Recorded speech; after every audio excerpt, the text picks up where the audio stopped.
Bueno, muy buenas tardes, hermanos. Nuevamente un placer para mí estar con ustedes. Les invito a buscar en Primera de Pedro, el pasaje que hemos estado considerando, capítulo 2, para leer lo que puede ser una siguiente unidad dentro del capítulo 2, que comenzaría en el versículo 11 y terminaría en el versículo 20. No vamos a ver todos estos versículos en el día de hoy, pero sí creo que es importante que podamos leer completa esta porción para que vayamos haciéndonos una idea general de lo que vamos a ver en esta unidad y ya en el día de hoy comenzar con los primeros dos versículos, creo yo, de estos que leeremos el día de hoy. Primera de Pedro, capítulo 2, comenzando la lectura en el versículo 11.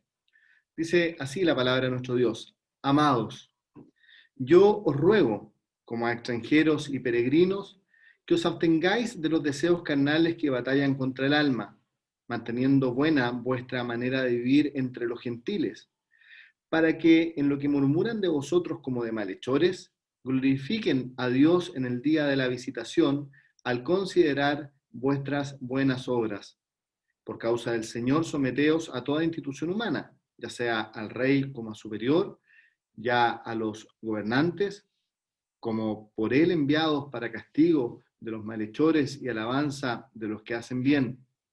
Porque esta es la voluntad de Dios, que haciendo bien hagáis callar la ignorancia de los hombres insensatos, como libres, pero no como los que tienen la libertad como pretexto para hacer lo malo, sino como siervos de Dios. Honrad a todos, amad a los hermanos, temed a Dios, honrad al Rey. Criados, estad sujetos con todo respeto a vuestros amos, no solamente a los buenos y afables, sino también a los difíciles de soportar, porque esto merece aprobación, si alguno a causa de la conciencia delante de Dios sufre molestias padeciendo injustamente. Pues, ¿qué gloria es si pecando sois abofeteados y lo soportáis? Mas si haciendo lo bueno sufrís y lo soportáis, esto ciertamente es aprobado delante de Dios. Hasta aquí la lectura, hermanos. Como ustedes pueden ver, principalmente lo que esta porción, lo que esta unidad dentro del pasaje va a tratar tiene que ver con nuestra conducta, tiene que ver con nuestra manera de vivir y cómo aquellos que nos rodean nos están mirando y nos están mirando principalmente para juzgar nuestra manera de vivir. Si tuviésemos que tomar un versículo como central, si puedo usar esa expresión, como que puede resumir la idea de toda esta porción, seguramente sería el versículo 15. Dice, porque esta es la voluntad de Dios, que haciendo bien, nuestra manera de actuar, haciendo bien, hagáis callar la ignorancia de los hombres insensatos. Creo que este texto resume de buena manera lo que va a hacer entonces esta porción que estamos comenzando en el día de hoy. Nuestra manera de actuar, gente del mundo que nos está mirando para juzgar, pero con nuestra buena manera de vivir podemos hacerlos callar, podemos hacer que guarden silencio respecto de estas acusaciones, respecto de esta mala manera de hablar hacia nosotros. Lo que vamos a ver hoy día creo que está principalmente en los primeros dos versículos, versículos 11 y 12, no creo que podamos pasar de estos dos versículos, y es la primera exhortación que tiene que ver con nuestra manera de vivir. Va a decir en el versículo 11, amados, yo os ruego como a extranjeros y peregrinos que os abstengáis de los deseos carnales que batallan contra el alma, manteniendo buena vuestra manera de vivir entre los gentiles, para que en lo que murmuran de vosotros como de malhechores, glorifiquen a Dios en el día de la visitación al considerar vuestras buenas obras. Creo que no vamos a tener tiempo para pasar más allá de estos dos versículos y quiero que me acompañen a pensar en la siguiente idea.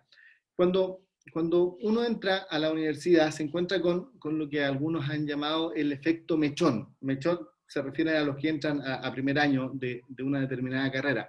Y en muchas carreras pasa, y a muchas personas les pasa, esta idea de que porque están estudiando algo, adquieren una manera de pensar más o menos parecidas, entonces ellos se interesan en lo que están estudiando y de alguna manera se caracterizan por dar opiniones de lo que están haciendo, de lo que están estudiando, opiniones que creen ellos creímos nosotros todos en algún momento, probablemente en ese primer año, eran opiniones que merecían respeto, porque estaban basadas en lo que nosotros estamos estudiando, en lo que a nosotros nos interesa, y por lo tanto tienen que ser consideradas.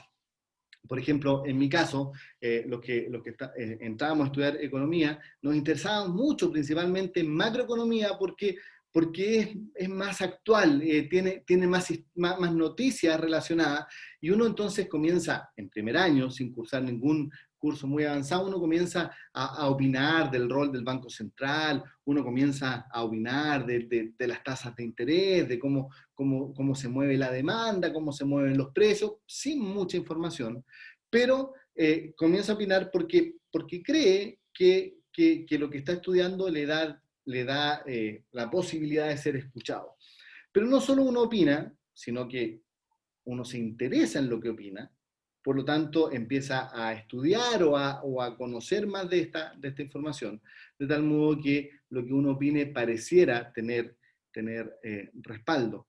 Entonces uno puede distinguir a los distintos estudiantes de primer año de las distintas carreras de acuerdo a cómo se comportan, de acuerdo a lo que ellos hablan, a lo que ellos dicen, a lo que ellos creen de la vida. Le pasará a los que estudian Derecho, opinando sobre no sé, sobre las leyes que se aprueban o no en el Senado, le pasará a los que estudian Biología o Forestal, opinando respecto de los árboles y mostrando cuál es su conocimiento, pero de alguna manera, lo que yo pienso que soy, influye en aquellas cosas que son de mi interés y comienzo a desear algunas cosas de una manera especial para tener una opinión que sea respetada y para poder actuar, para poder hablar aquello que yo supuestamente sé. En definitiva, no es más que algo muy, muy, muy superficial y creo que es explicable y que muchos de nosotros caímos también en ese problema. Pero esto mismo se puede reflejar lo que Pedro quiere que nosotros veamos en estos versículos. Pedro nos va a decir que nosotros debemos tener una manera de pensar de nosotros. Debemos pensar de nosotros de cierta manera. Y esa manera de pensar va a tener una repercusión en lo que nosotros deseamos. Va a afectar nuestros deseos. Y de acuerdo a cómo yo piense de mí, de acuerdo a cómo esto afecta a mis deseos, también va a afectar mi vida. Entonces vamos a ver principalmente tres cosas en esta tarde. Vamos a ver qué debemos pensar de nosotros mismos. Vamos a ver cómo eso afecta nuestros deseos, aquí y ahora, una batalla que es interna. Y vamos a ver cómo esto afecta también mi manera de actuar. Va a tener evidencias externas. Mi manera de pensar, mi manera de desear y también mi manera de actuar. Primer punto, mi manera de pensar. Pedro se va a dirigir de cierta manera a los hermanos. Fíjense, y esto solamente como un paréntesis, la manera amorosa en que Pedro se dirige a ellos. Amados, amados, yo os ruego. Y esto es maravilloso porque Pedro tenía autoridad apostólica para mandar. Pedro tenía la autoridad apostólica para ordenar a los creyentes a vivir, a pensar o a actuar de determinada manera. Sin embargo, él escoge referirse a nosotros de una manera especial. Y él nos dice, amados. Amados porque ya nos ha mostrado el amor de Dios a nosotros. Ya nos ha mostrado que hemos sido infinitamente amados por Dios. Desde el versículo 3, desde antes, hablando de la elección, pero en el versículo 3 de manera tan clara, este Dios que es bienaventurado, que es digno de ser adorado porque nos hizo renacer a una esperanza viva. Es Dios que nos ha dado la salvación. Es Dios que nos ha dado todas las cosas del capítulo 1 y todos los privilegios del capítulo 2. Lo hemos estudiado en estas últimas semanas. Uniéndonos a Cristo, en esta unión perfecta y maravillosa con Cristo, que es la piedra viva, la piedra que da vida, esta piedra que fue desechada por edificadores, pero que para Dios es escogida y preciosa, tenemos privilegios maravillosos. Estamos formando parte de la iglesia, de la casa espiritual, este lugar donde Dios se revela de manera maravillosa y de manera especial. Como piedras vivas unidas entre nosotros, somos también sacerdotes santos que ofrecen sacrificios agradables a Dios. Como iglesia tenemos una tremenda seguridad en la piedra principal, en la piedra angular que es Cristo. Hemos recibido el tremendo valor de conocer a Cristo y que Él sea el máximo tesoro de nuestras vidas. Somos un pueblo distinto, lo que veíamos la semana pasada, un linaje escogido, un sacerdocio real, un sacerdocio que sirve al Rey de Reyes y Señor de Señores. Somos una nación santa, un pueblo adquirido por Dios. En resumen, somos un pueblo amado por Dios. No solo somos amados entre nosotros mismos, que es la responsabilidad del capítulo 1, versículo 22 en adelante, sino que de parte de Dios hemos sido amados. Amados por el Dios que es amor, amados por el Dios santo, perfecto, único y sin igual. Él nos ha amado y Él nos ha transformado a nosotros que en otro tiempo no éramos pueblo, a nosotros que en otro tiempo estábamos alejados de la misericordia, sin haber alcanzado misericordia, hemos sido pueblo suyo, hemos sido transformados en un linaje escogido, en un real sacerdocio, en una nación santa, en un pueblo adquirido por Dios, de su propiedad, traspasados de las tinieblas a la luz, de su propiedad, comprados por precio, porque Dios nos ama. Ese es el contexto en el cual Pedro se dirige a sus hermanos y se dirige a nosotros. Somos amados por Dios. Y si somos amados por Dios y hemos recibido tanto privilegio que hemos estudiado en estas últimas semanas, tenemos responsabilidades. Y esa es la idea de Pedro acá.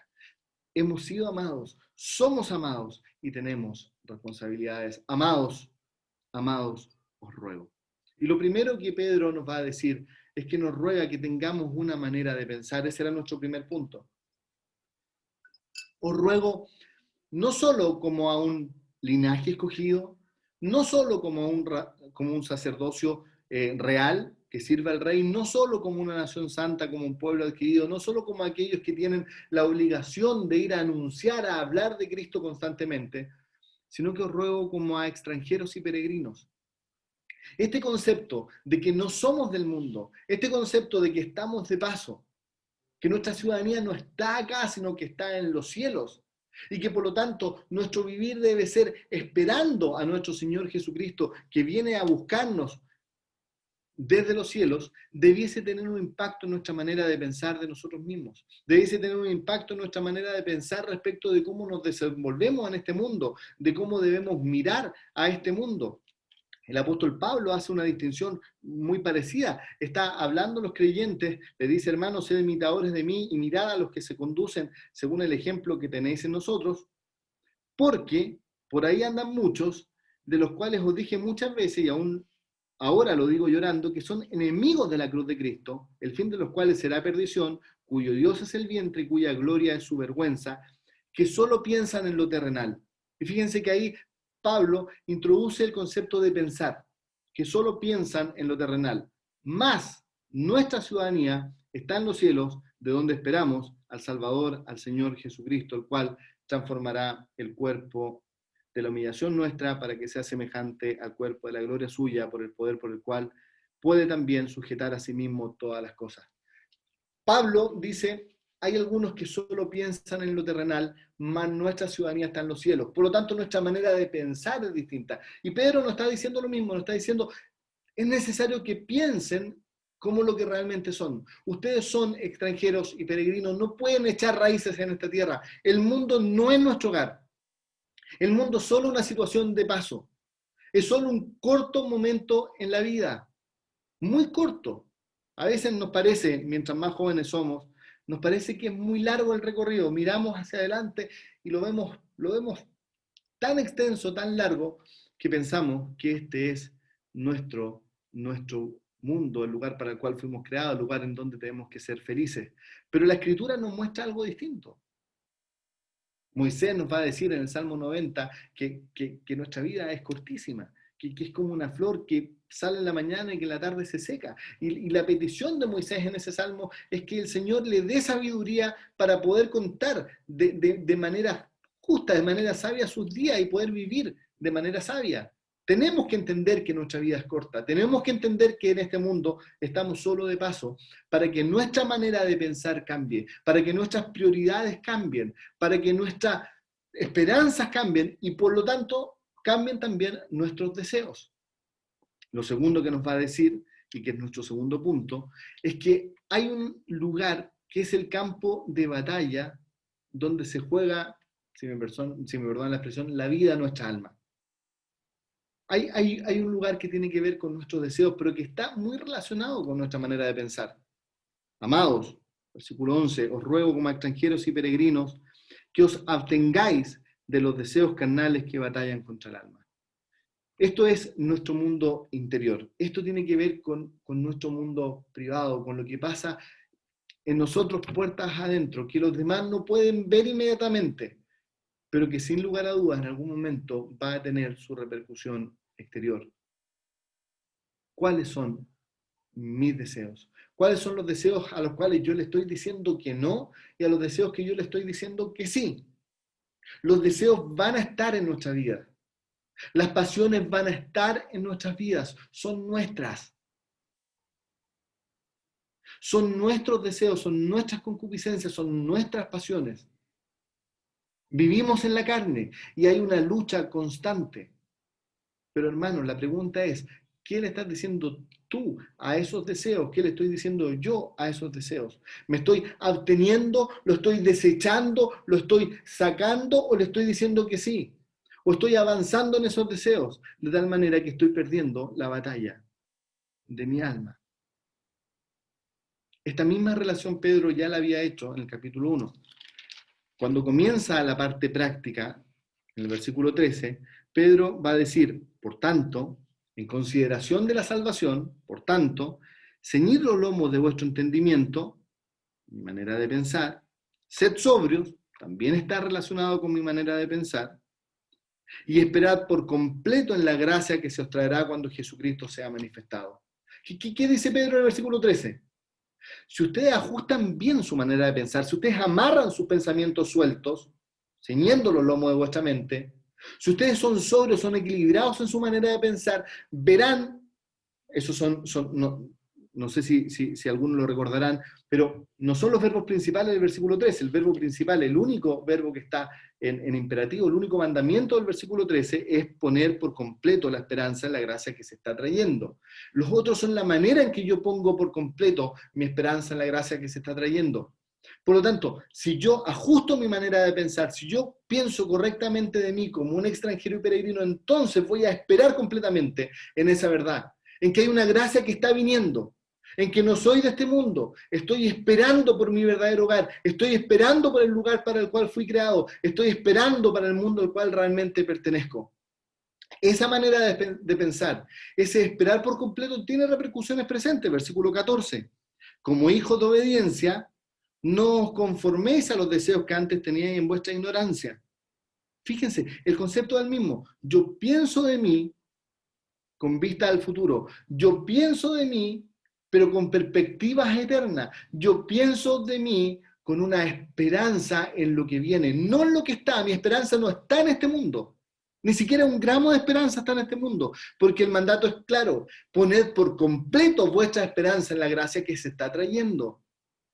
Toda mi esperanza, toda mi manera de pensar está puesta en esa gracia que viene, está puesta en el futuro, no en esta tierra. Entonces, como hijo de obediencia, yo no me dejaré transformar, no me dejaré moldear por los deseos que tenía antes en la ignorancia. Nuevamente, son deseos presentes que pueden cambiar, que pueden moldear, que pueden transformar mi carácter. El mandato del versículo 14 es claro: no os conforméis, dejen de ser conformados por los deseos. No son los deseos los que tienen que conformar, porque sabe, hermano, ese es el peligro. Aquellas cosas que yo deseo van haciendo mella en mi vida, van transformando de alguna manera mi manera de actuar. Lo que yo deseo, donde yo pongo mi corazón, donde está mi tesoro, dice el Señor Jesucristo, está también tu corazón. Y está, por lo tanto, también tu manera de actuar. Los deseos pueden moldearnos, pueden ganar esta batalla y moldear nuestra manera de actuar. Y usted me dirá, bueno, ¿y dónde está la manera de actuar? Versículo 15. Si no, completamente al contrario, no me dejo moldear por los deseos que antes tenía en mi ignorancia, sino como hijo obediente, sino versículo 15, como aquel que os llamó es santo, sed también vosotros santos en toda vuestra manera de vivir. ¿Cuál es el resultado entonces de que mis deseos estén controlados, de que mis deseos estén bien puestos? Santidad, la manera de vivir. Si invocáis por Padre, va a decir el versículo 17, aquel que sin acepción de personas juzga según la obra de cada uno, conducíos, manera de vivir, en vuestra todo el tiempo de vuestra peregrinación en temor, conducidos con temor, conducidos en temor todo el tiempo de vuestra peregrinación. La idea es la misma. De acuerdo a cómo yo pienso con perspectivas futuras, entonces mis deseos de hoy día son transformados, mis deseos de hoy día adquieren distintas prioridades para que mi actuar entonces también sea distinto. Pero volvamos al tema de los deseos, volvamos al campo de batalla donde nuestras almas se juegan la vida. ¿Dónde están puestos mis deseos? ¿Cuáles son aquellos deseos que me controlan? ¿Cuáles son aquellos deseos que me amoldan? ¿Cuáles son aquellos deseos en los cuales yo hoy día estoy cediendo? ¿Estamos cediendo frente a estos deseos carnales, versículo 14? Deseos que antes teníais estando en vuestra ignorancia. Deseos que no son propios de alguien que conoce a Dios, son propios de alguien que estaba en ignorancia, son propios de alguien que desconocía la gloria de Dios, que desconocía la hermosura de Dios, pero hoy día no debieran ser propios tuyos, porque conoces a Dios, porque has sido renacido por Dios y porque conoces todos los privilegios que Dios te ha dado. No es normal que esos deseos sigan estando presentes y sigan controlando tu carácter. La pregunta es, ¿están controlando? ¿Están moldeando mi carácter? Os ruego que como extranjeros y peregrinos, con nuestra manera de pensar puesta en el futuro, con nuestra manera de pensar puesta en la esperanza que está viniendo, con nuestra manera de pensar, considerando nuestra vida como corta, considerando este mundo como pasajero, entonces también haya un impacto en nuestros deseos, que os abstengáis de los deseos carnales que batallan contra el alma. No es un lugar donde podamos jugar, hermanos. No es un lugar donde podamos probar, tomar y soltar. No es un lugar donde podamos, si me perdonan la expresión, coquetear. Hay deseos a los cuales tenemos que decir que no. Y punto. Abstenerse, sacarlos, desecharlos completamente. No pueden estar presentes en nuestra vida. No podemos ni siquiera considerarlos porque en algún momento, paso a paso, muy de a poco, casi sin que nos demos cuenta, esos deseos se van a apoderar de nuestra manera de actuar y vamos a terminar en pecados. Y vamos a terminar en un pozo profundo. Frente a estos deseos simplemente tenemos que decir que no. Tenemos que abstenernos. Abstengáis de los deseos carnales. Desecha los deseos carnales. No considere los desechos carnales. Déjalos de lado. Abstente de ellos. Porque son deseos que batallan contra el alma. Son deseos que perjudican el alma. Son deseos que están presentes y que lo que van a lograr van a ser destruir nuestra alma. Vuelvo a preguntarnos, hermanos, ¿cómo estamos nosotros relacionándonos con los deseos carnales? ¿Cómo estamos nosotros deseando o no las cosas que este mundo nos puede ofrecer? ¿Cuál es nuestra relación? ¿Cuál es nuestra relación con el mundo y con sus deseos? ¿Estamos cediendo o le estamos dando batalla? ¿Están controlando nuestro carácter de alguna manera? ¿Están ocupando el lugar de Dios en nuestra vida? Juan va a ser muy claro. No améis al mundo, ni las cosas que están en el mundo.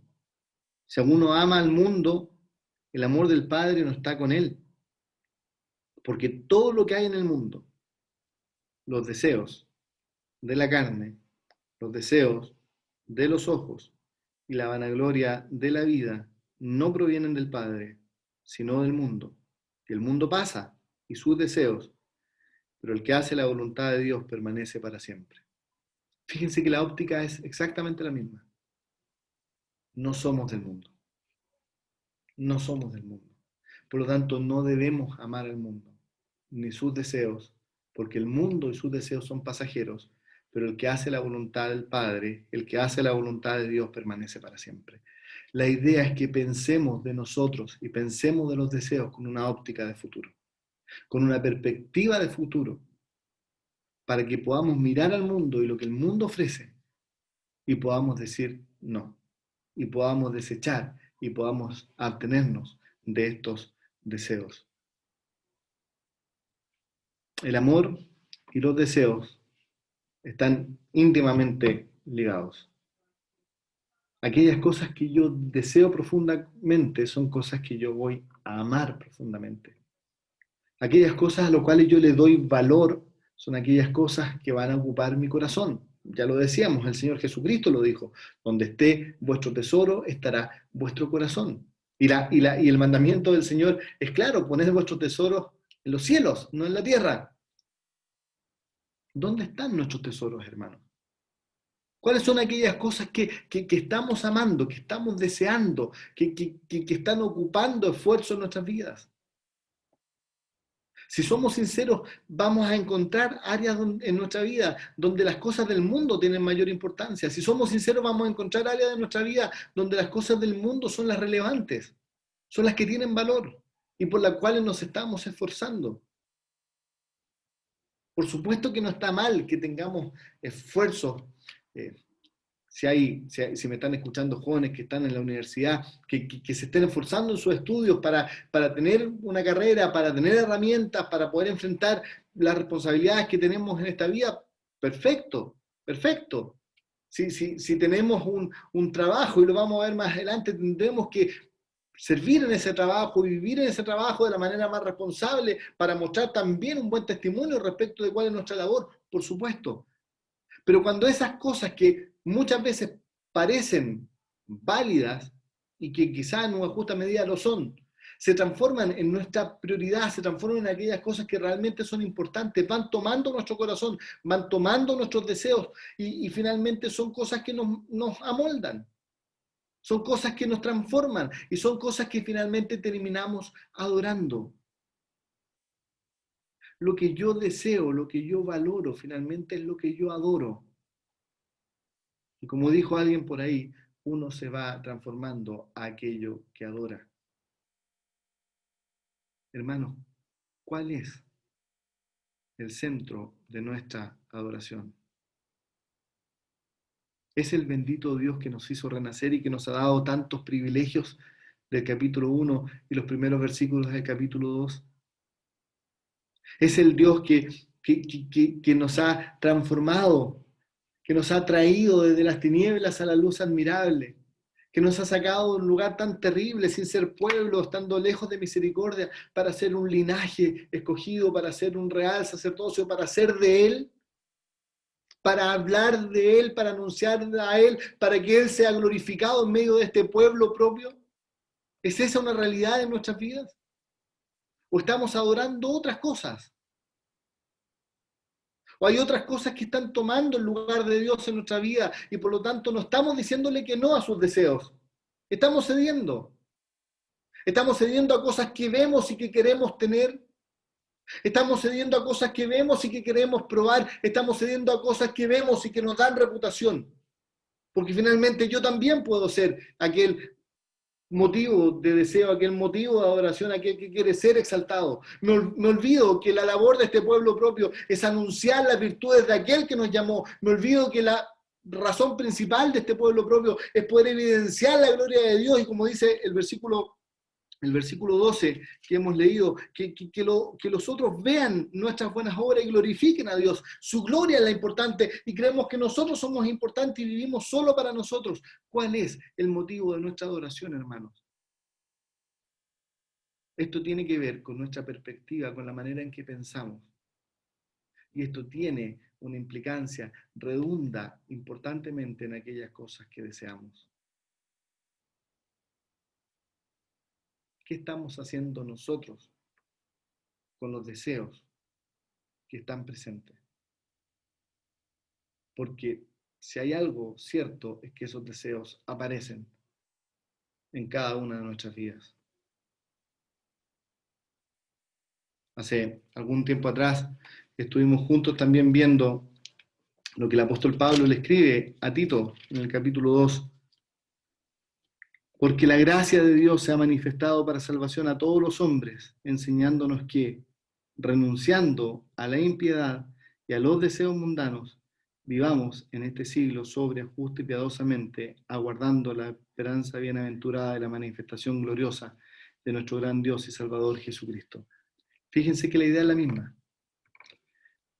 Un creyente que está aguardando, que está deseando fervientemente, anhelando fervientemente la venida del Señor Jesucristo, está su mirada puesta en las cosas de arriba, está esperando aquel momento, que su manera de pensar está controlada, porque no es de este mundo, porque es peregrino y extranjero, que espera el lugar para el cual fue creado, que espera el verdadero lugar donde va a desarrollar su vida por la eternidad, adorando a Dios, conociéndole más y glorificándole completamente. Ese creyente que ve la gracia de Dios manifestada en su vida, renuncia a la impiedad y a los deseos mundanos y renuncia a estos deseos carnales que están batallando con nuestra alma. Vuelvo a preguntar, ¿estoy yo renunciando? ¿Estoy yo constantemente renunciando a estos deseos que estorban, a estos deseos que luchan, a estos deseos que quieren destruir mi alma? ¿O estoy cediendo poco a poco? Es importante, hermanos, es fundamental, hermanos, que miremos, que consideremos cuál es nuestra perspectiva en la vida. ¿Es solo de presente o es de futuro? Y cómo esa perspectiva impacta nuestros deseos, nuestros anhelos, nuestros motivos de adoración.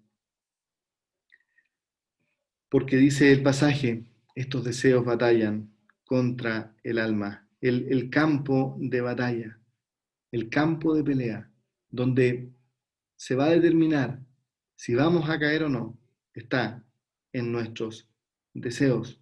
El mismo Pedro en la segunda carta va a decir, por medio de las cuales nos ha dado preciosas y grandísimas promesas, para que por ellas llegaseis a ser participantes de la naturaleza divina, habiendo huido de la corrupción que hay en el mundo a causa de las concupiscencias. Vosotros también, poniendo toda vuestra diligencia en esto mismo, añadir a vuestra fe virtud, a la virtud conocimiento, al conocimiento dominio propio, al dominio propio paciencia, y a la paciencia piedad, a la piedad afecto fraternal, el afecto fraternal amor. Fíjense, el campo de batalla son los deseos, son las concupiscencias, y de ahí lo único que podemos hacer es huir. Lo único que debemos hacer es abstenernos, es desechar. No podemos, no debemos jugar con los deseos que batallan contra el alma. Es peligroso, es terriblemente peligroso, porque estos deseos nos pueden transformar. Versículo 14 del capítulo 1, no os conforméis, no toméis la forma, no os transforméis de acuerdo a estos deseos. ¿Hay creyentes que pueden ser transformados a estos deseos? Lamentablemente, si miramos la experiencia, ni siquiera en el largo plazo, ni siquiera vamos al Antiguo Testamento a ver a David cayendo, ni siquiera al gran Salomón, sabio como ningún otro, también cayendo en pecado porque se dejó seducir por deseos que... Veamos nuestras propias experiencias. ¿Cuánto hemos sufrido por hermanos que han dejado que su vida se moldee por estos deseos? En procesos lentos, imperceptibles, que muchas veces no nos dimos cuenta, pero que estaban ahí, que iban controlando la vida, que iban ocupando el lugar de Dios en la vida, que iban ocupando el lugar de la oración en la vida, que iban ocupando el lugar de la lectura en la Biblia, que iban ocupando el lugar que Dios debe tener en nuestra vida. Deseos que dan paso al pecado, que dan paso a nuestra destrucción, que dan paso a nuestra ruina. Hermano, ¿cree estar firme? El que cree estar firme, mire que no caiga. Todos nosotros estamos expuestos y estamos en una batalla. El concepto acá, batalla contra el alma, es una guerra. No es un momento de ataque, no es un cruce rápido y qué pasó. Es una guerra larga, es una batalla dura. Y todos nosotros la estamos viviendo. Todos nosotros la estamos sufriendo. Todos nosotros debemos estar dando esta batalla. Cuidado, cuidado hermano con creer que está firme. Cuidado con creer que aquellas cosas que sabemos, que aquellas cosas que estamos haciendo, es que estoy muy útil en la obra, es que estoy constantemente estudiando, por lo tanto no tengo. Cuidado, cuidado con tu vida devocional. Cuidado con mi oración, con mi encuentro personal íntimo. Son deseos del alma, esto es intimidad, es cómo estoy yo frente a Dios, a quién estoy deseando en primera hora de la mañana. ¿En qué estoy ocupando mi tiempo de intimidad?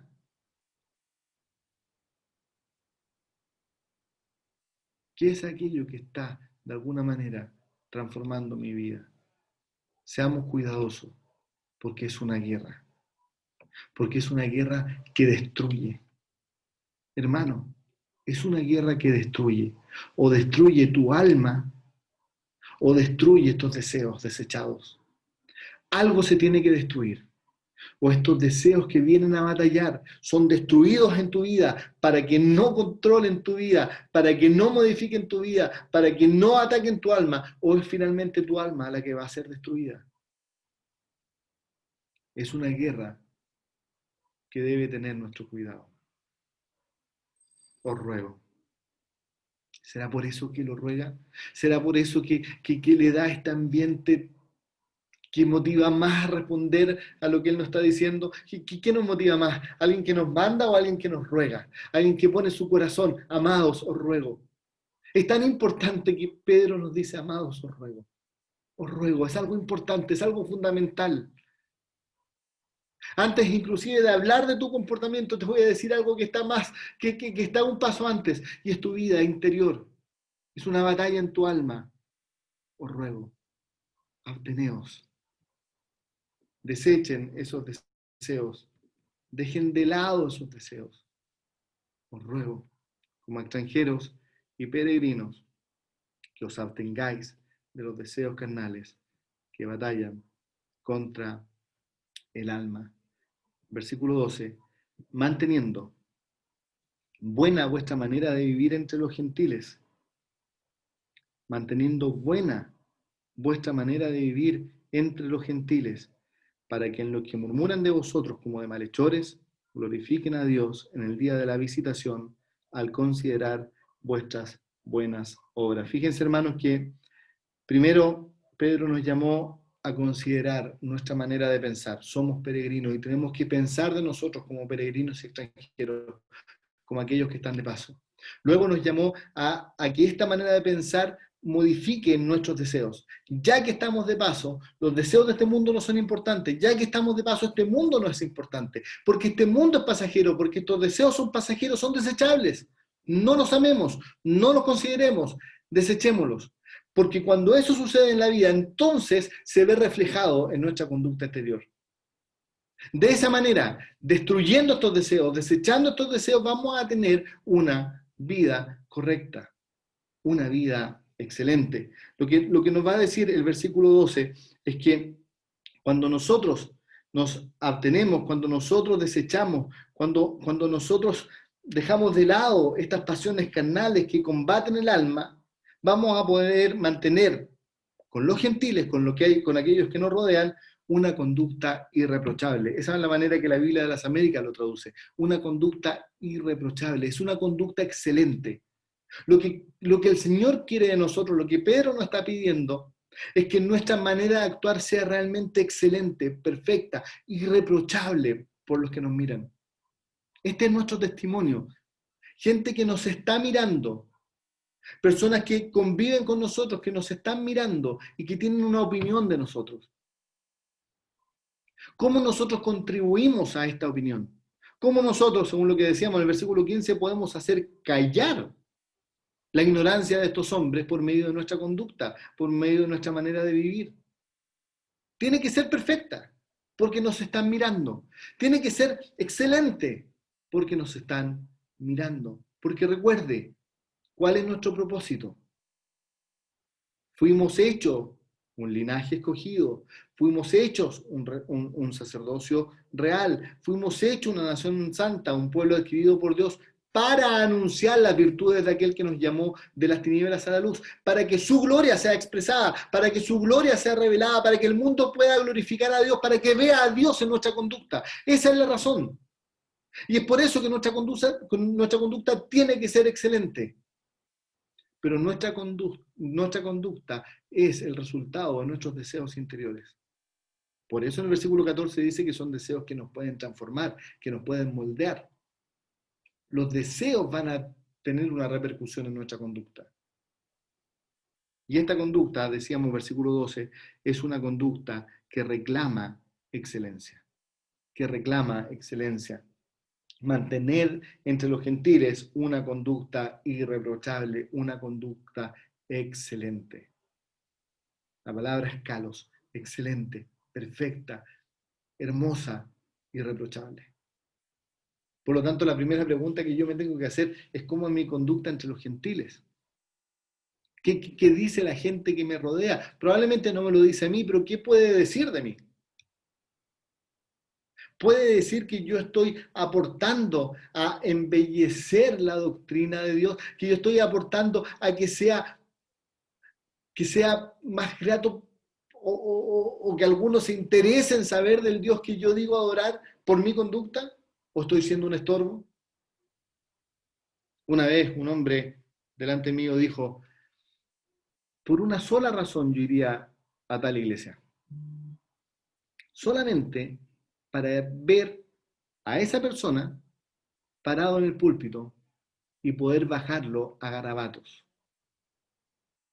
Por esa persona yo no iría a escuchar lo que ustedes predican. Por esa persona yo iría para bajarlo a garabatos. Qué terrible. Qué terrible pensaba yo que alguien dijera eso de mí. Que por mí no iría a la iglesia que se reúne en Tres Oriente. Que un hermano mío invite a alguien a Tres Oriente y llegue una persona y diga, no, jamás voy a ir porque ahí se congrega Jaime Fuentes y ese es terrible. El ejecutivo más mentiroso que he conocido yo en la banca. Irresponsable, mentiroso, es un charlatán, no sé lo que se le ocurra decir de mí. Pero cuán maravilloso es que alguien pueda decir, sabes que no tengo nada que decir de él. Su vida es irreprochable, su vida es excelente. Es más, me interesaría conocer al Dios que él dice adorar. ¿Es posible que ocurran estos dos extremos en un creyente? Es lo que Pedro nos está llamando, manteniendo buena vuestra manera de vivir. ¿Cómo estamos viviendo entre los gentiles? Porque tienen algo que decir. Y sabe, hermano, habitualmente quieren buscar aquello en lo que puedan hablar mal de nosotros. El pasaje dice, para que en lo que murmuran de vosotros, para que en lo que murmuran de vosotros, como de malhechores.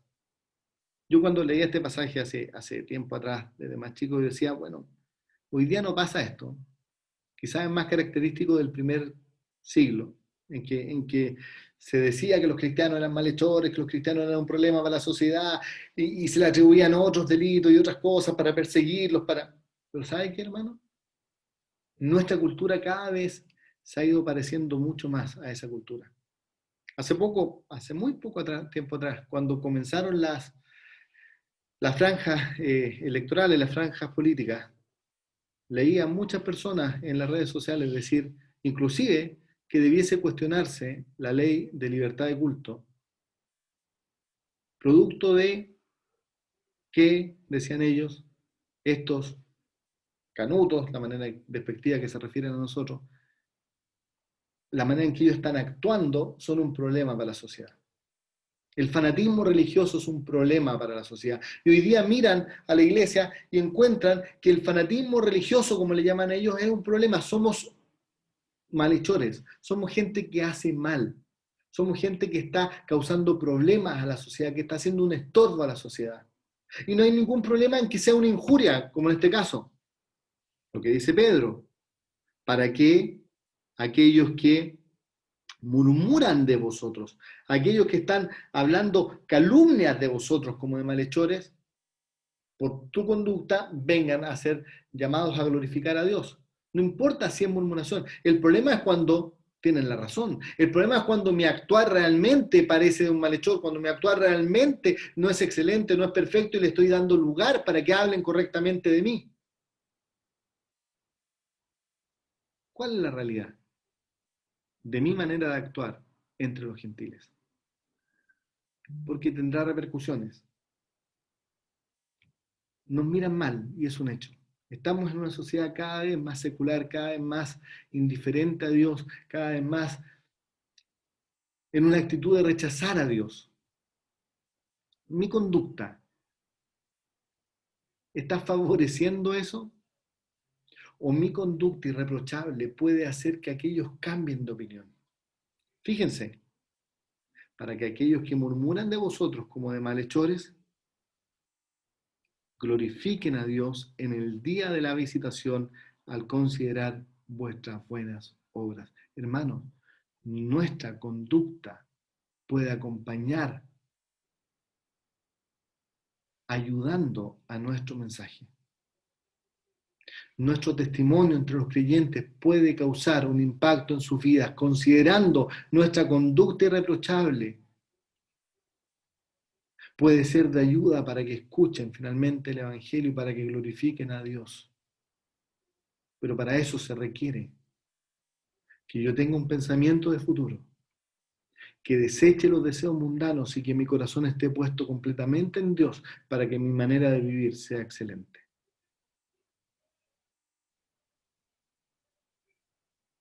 ¿Cuánto de estas tres cosas está presente en mi vida?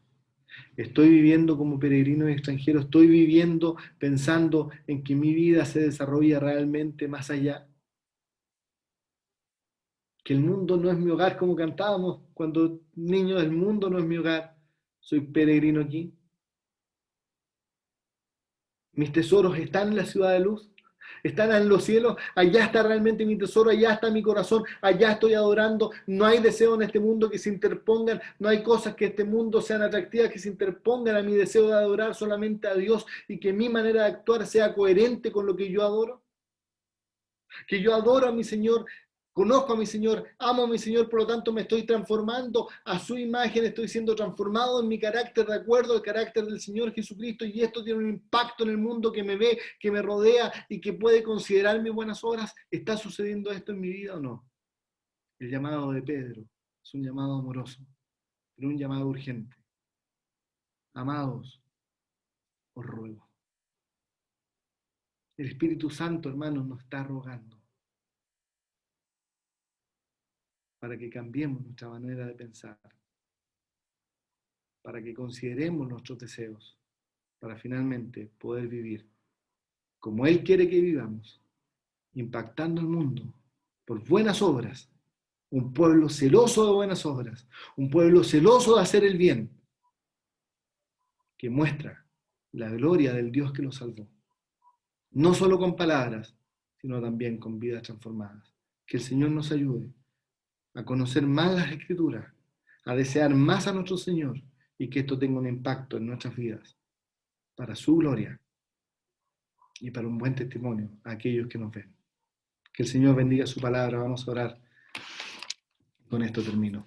Padre Celestial, damos gracias por tu palabra preciosa. Damos gracias por este ruego que hemos visto en esta tarde. Un ruego a cambiar nuestra manera de pensar, a cambiar nuestros deseos y a cambiar nuestra manera de vivir. Queremos ser este pueblo propio, purificado por la obra del Señor Jesucristo. Él se dio a sí mismo para purificar un pueblo propio celoso de buenas obras, que desea ardientemente buenas obras, para glorificar a Dios, para tener buen testimonio en quienes nos rodean. Rogamos que tu palabra impacte nuestros corazones, rogamos poder vivir más de acuerdo a tu voluntad.